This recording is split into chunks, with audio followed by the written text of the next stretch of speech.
Ini agar menjadi komitmen seluruh keluarga muslim, jangan sampai menjadi target anak itu menjadi hafiz.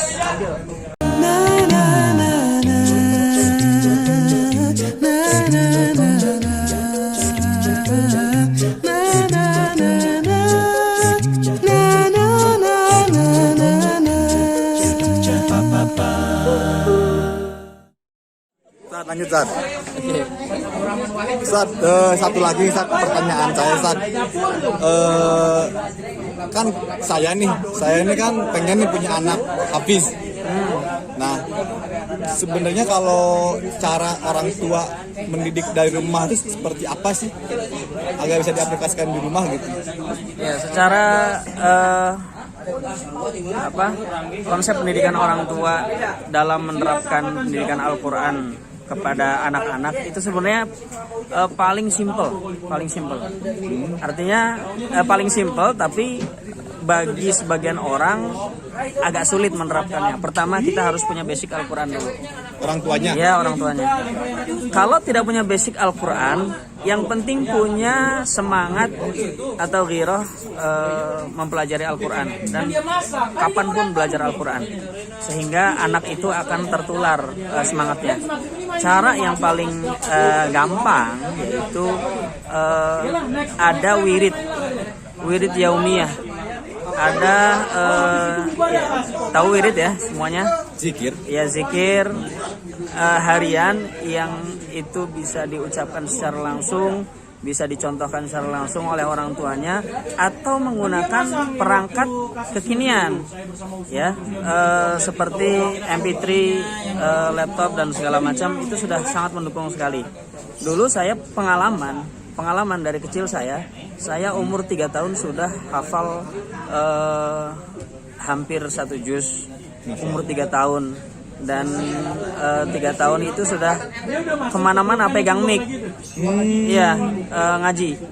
Itu karena saya dari kecil sudah kenal gadget. Dari kecil sudah kenal Walkman. Dan Walkman itu diperdengarkan Al-Quran terus. Nah, iya. Saya Walkman dengernya lagu-lagu Al-Quran. Ya, itu ya. Mungkin belum banyak yang tahu cerita itu.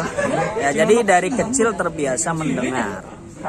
Karena anak kecil itu paling mudah untuk belajar Al-Qurannya itu simai. Artinya seperti hafal surah Al-Fatihah itu setiap hari 17 kali dibaca, ya kita akan hafal dengan sendirinya. Nah, itu anak kecil memang paling bagus seperti itu. Ada satu metode di Mesir itu namanya metode tabarok. Setiap hari anak itu dikumpulkan dalam satu ruangan, ya, dikasih mainan apapun yang mereka suka, tapi atau ditontonkan kepada mereka kartun, tapi audionya adalah satu ayat diulang 20 kali, 50 kali, sampai 70 kali, seperti itu, dengan aplikasi. Ya, itu perangkat kekinian. Setelah itu, ya, dengan silabus tertentu, kemudian target-target tertentu di umur sekian udah hafal berapa juz, dan satu lagi perlu telaten dan istiqomah. Itu yang cukup susah bagi semua orang. Ya. Jadi intinya mah dengan metode simai ya. Iya. Simai terus tetap diperdengarkan berulang-ulang, nah kayak gitu. Iya, seperti itu. Semudah itu ya. Semudah itu memang. Teorinya. Iya. Praktiknya nanti orang tua pengen dengerin lagu dangdut lagi. Jadi nggak apa-apa. Jadi gitu buat teman-teman yang pengen anaknya punya anak hafiz, mulai dari rumah dengan memutar tilawah Quran dengan mengulang-ulang. Mungkin satu lagi. Ini agar menjadi komitmen seluruh keluarga muslim, jangan sampai menjadi target anak itu menjadi hafiz Quran, tapi anak itu sebagai ahlul Quran. Seberapapun hafalnya Al-Quran itu di anak kita harus bersyukur. Mau 1 juz, 2 juz, yang penting diamalkan, itu sudah menjadi komitmen seorang ahlul Quran. Karena ahlul Quran tidak hanya yang hafal 30 juz, tapi ahlul Quran itu yang bisa mengamalkan Al-Quran dan konsisten dengan Al-Qurannya itu.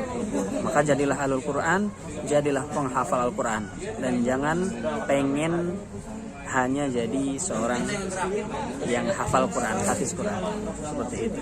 Dapat banget sih Ustaz, dapat banget Ustaz. Memang iya ya, jadi ahlul Quran dulu, baru memang bonusnya itu jadi hafiz, Ya, mungkin betul seperti sekali. itu kalau ya. Ya, jadi komitmen seorang ahlul Quran itu yang sulit. Ya. Nanti 5-10 tahun lagi lihat. Ini video kita ya, video kita di 2021. 5-10 tahun lagi begitu bertebarnya para hafiz Quran yang hafal 30 juz. Akan tetapi yang kurang adalah ya mungkin ketika itu pengamalan dari Al-Quran itu sendiri. Jadi mungkin intinya jangan terlalu berambisi mempunyai anak hafiz, tapi ambisikan anak mempunyai Ahlul anak Quran. yang jadi ahlul Qurannya. Dan insya Allah hafiz Quran menyusul ya. Ya, karena itu Rasul yang paling menyayangi kita mengatakan balighu anni walau ayah. Kenapa tidak 1 juz? Kenapa tidak salasina juz'an?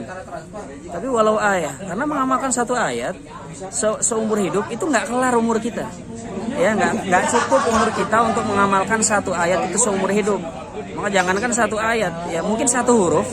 Coba buka tafsir Quran Ibnu Katsir tentang huruf nun di surah Al-Qalam. Itu saja pikiran kita nggak akan sampai. Pikiran kita nggak akan sampai. Itu baru pikiran kita. Apalagi pengamalan kita di 1 huruf itu, nun wal qalami wa ma yasturun. Di 1 huruf nun itu saja. Coba buka di Quran tafsir Ibnu Katsir, baca tafsirnya. Ya, itu pun nggak sampai otak kita, nggak sampai pemikiran kita, nggak sampai pengamalan kita seumur hidup. Itulah Al-Quran, kalamullah. Kalau kalam manusia, ya seperti ada kata-kata asyab itu sekarang. Kan sekarang kan kalau kita dengar kata-kata itu bosan sekali, itu dah kata-kata lama, ya, atau kata-kata orang diulang-ulang terus, itu akan bosan kita. Tapi Al-Quran semakin diulang 10 kali, 1000 kali, puluhan ribu kali, 1.000.000 kali, pasti akan datang hikmah yang baru. Nah, walaupun diulang-ulang, itulah Al-Quran. Tapi boleh nggak nih saya jadi input? Jangan berambisi mempunyai anak hafiz, tapi berambisilah anak menjadi ahlul Quran. Boleh tadi ya? Ya, mulai dari berambisilah memiliki anak seorang penghafal Quran. Itu. Oke. Ya, dan kita sebagai orang tua ya berdoa. Keluarga kita adalah keluarga ahlul Quran. Quran. Tapi alhamdulillah saya baru dapat nih, jujur ya, saya baru dapat kali ini pada momen ini kata-kata itu. Jangan, karena dari dulu saya berambisi sama istri pengen punya anak hafiz. Yeah. Tapi mungkin takutnya ambisi itu malah menjadi anak cuma hafiz aja tapi nggak ahlul Quran. Yeah. Benar saja. Yeah. Alhamdulillah Ustaz, mungkin karena waktu kita terbatas ya Ustaz juga mungkin ada acara lagi. Ini Siap. kayak todong kan langsung ketemu, saya todong buat Mantap lah di strateginya. interview lah. Karena ini buat nanti semoga menjadi inspirasi buat anak-anak atau teman-teman di HK9 ataupun di angkatan-angkatan bawah di alumni Husnul Khotimah. Terima kasih Ustaz, syukron atas waktunya. Sama-sama. Semoga perjalanan nanti pulang lancar dan dipermudah segalanya. Syukron kasih Ustaz. Ya. Assalamualaikum warahmatullahi wabarakatuh. Assalamualaikum warahmatullahi wabarakatuh.